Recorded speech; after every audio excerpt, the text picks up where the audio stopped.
Okay, so once we've printed the frame, you can notice that there's little bits of support plastic which has been left over from the printing process.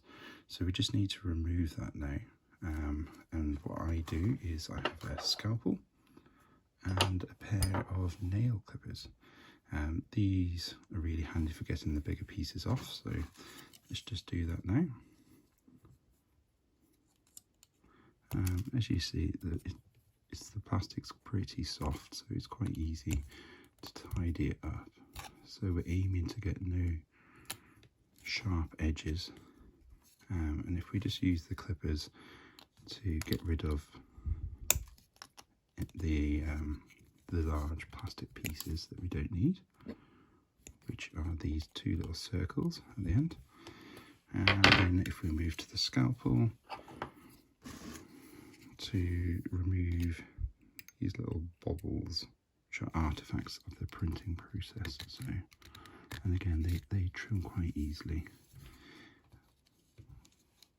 And got another one on this side, so let's get rid of that. So just be careful, make sure you're cutting away from you, and you might notice there might be a little bit of a lip. So if you just want to run that scalpel blade around the edge, just removing anything that feels a bit uncomfortable. Okay, so a little bit more of a lip on the side. Let's just run that scalpel blade, and I would say that that's complete.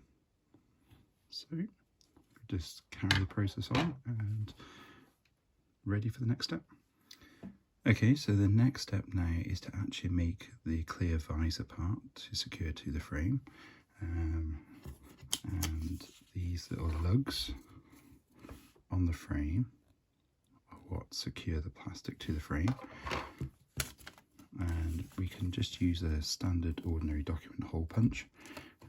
And we only use one of the punches at a time, and they need to be 9.3 centimeters apart. So I drew a centre line and then 9.3 centimeters on each side.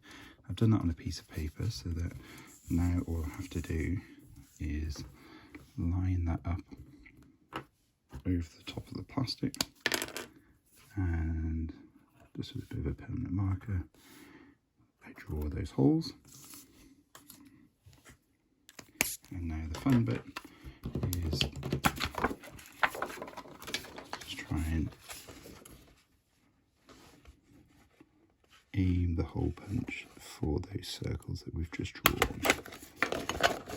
And it's not always perfect. Again, this is a manual process, so you can only really do your best. You notice that I've become a little bit inboard on this one, so we might need to re-punch this hole a little bit further over, but let's have a look, see how it fits. Okay, so we'll get the frame. Now the frame is this way up on your head, so those lugs are at the bottom. So I always put the middle one on first, and you can just see it kind of clips over into that hole. It distorts the plastic a little bit, which is good because that means that we're getting a nice firm grip on it. Okay, there's the second one, and now that one that we were a bit too far over, you can see actually that we were, and you can try stretch it because there's a little bit of stretch in the plastic, but I don't think we're going to get there. So what we'll do is just re-punch that hole a little bit further over it. Not too far, so we can see we just kind of made it a little bit more oblongy, and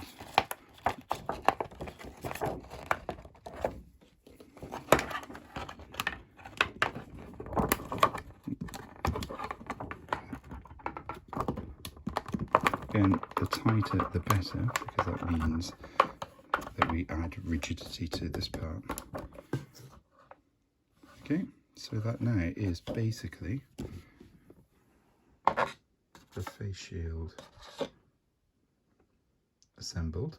So we just need to do the elastic next. Okay, so now to make the elastic which secures the mask to your head. I just went to my local supermarket and bought this from the sewing aisle.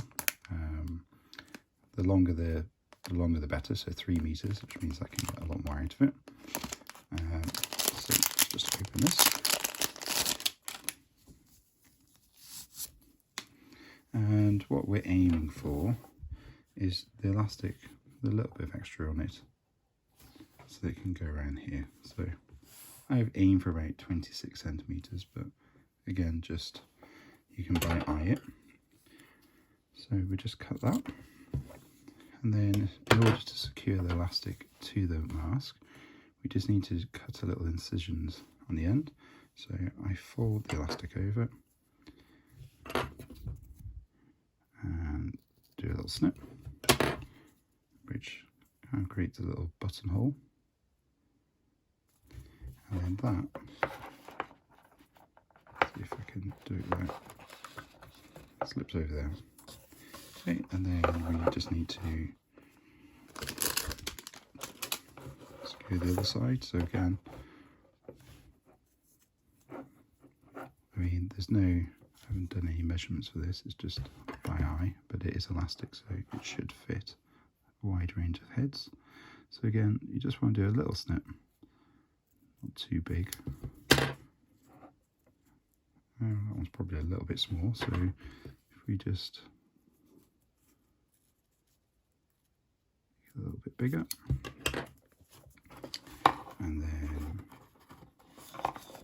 again, we can just slip that over the top. Okay, so that's the elastic done, and now that is the visor complete. So it's fairly simple, but can save lives, I think. I've left a full sheet of A4. Now that's going to be too big for most people's heads, but what you can do is only thin plastic, so they can trim that down to match whatever size face they've got. And again, means that this can be used for a much wider audience. Okay, thank you very much for watching, and good luck in making your own.